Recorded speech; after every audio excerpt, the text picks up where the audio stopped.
My last name is Lee, Bruce Lee. I was born in San Francisco in 1940. I'm 24 right now. Welcome to Bruce Lee Real Fight channel. 1964 was a special year for Bruce Lee. It was the year Bruce Lee founded his second Jun Fan martial arts school in Oakland. It was also the year Bruce Lee appeared at the 1964 Long Beach International Karate Championships that he first met Taekwondo master Jhoon Rhee.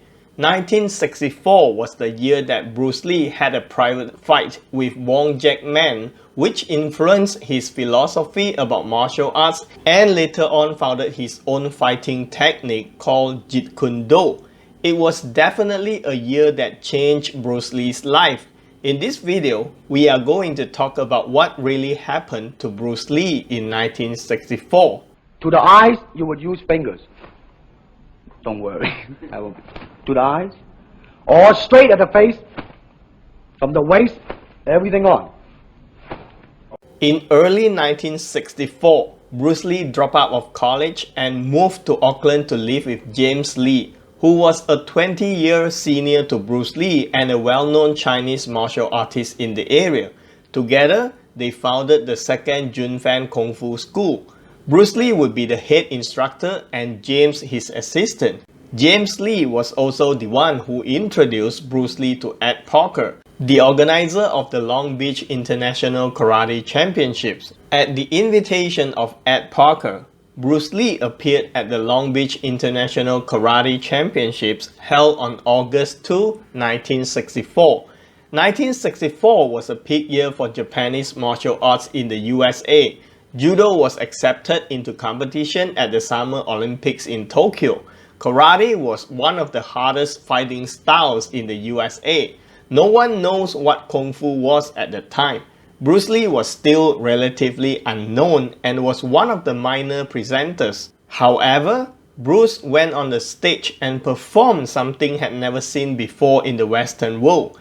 He performed two-finger push-ups, demonstrated Wing Chun Kung Fu, and a lightning-quick sticky hands drill Chi Sao with his student Tae Kimura.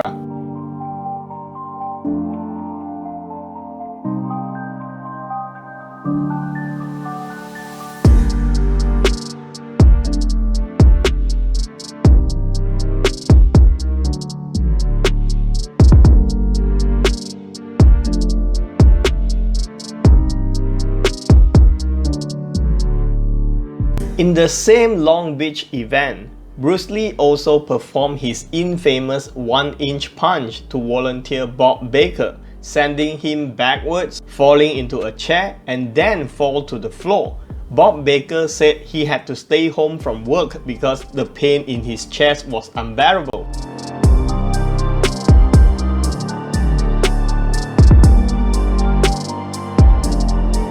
The guy who was holding the mic for Bruce Lee was Jhoon Rhee. Two of them developed friendship. Jhoon Rhee taught Bruce Lee some kicks, and in return, Bruce Lee taught him the non-telegraphic punch.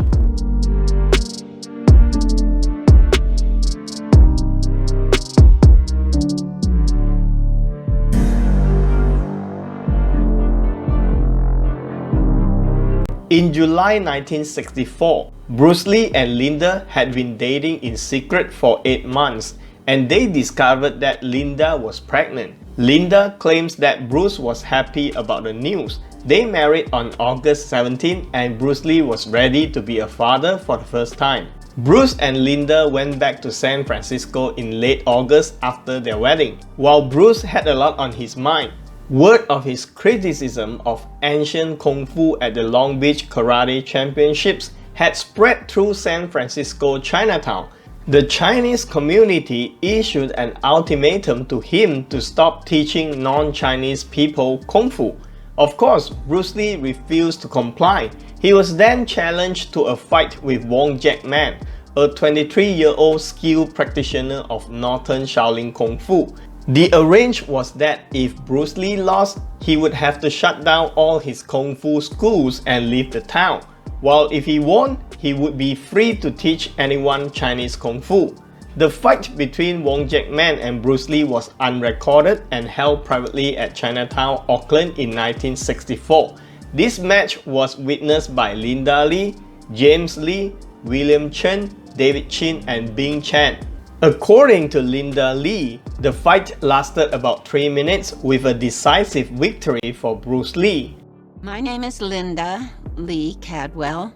I was married to Bruce Lee for 9 years from 1964 to 1973. Martial artists in San Francisco, Chinatown wanted to challenge Bruce to a fight. They wanted him to close down his school because he was teaching non-Chinese. It was not taken well. They wanted to shut down this egotistical, brash youngster. So a date was set, and eventually they came over. There was not bowing, there was not all that kind of thing. They just faced off.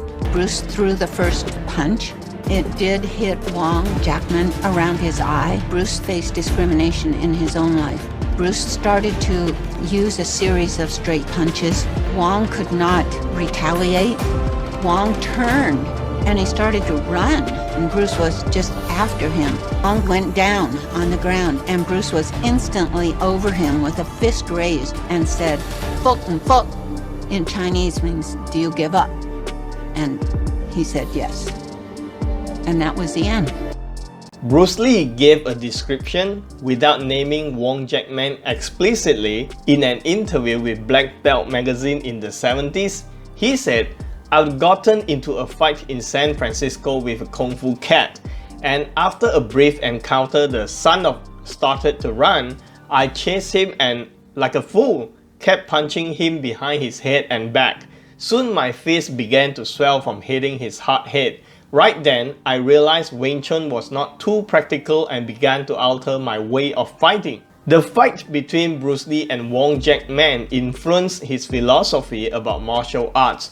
Bruce Lee wasn't happy at all, although he defeated Wong Jack Man. He realized it took him too much time. He then altered his way of fighting, combined everything he learned from Wing Chun, Karate, Judo, Taekwondo, Kung Fu, Muay Thai, and turned all the good stuff into one fighting technique, which he called Jeet Kune Do.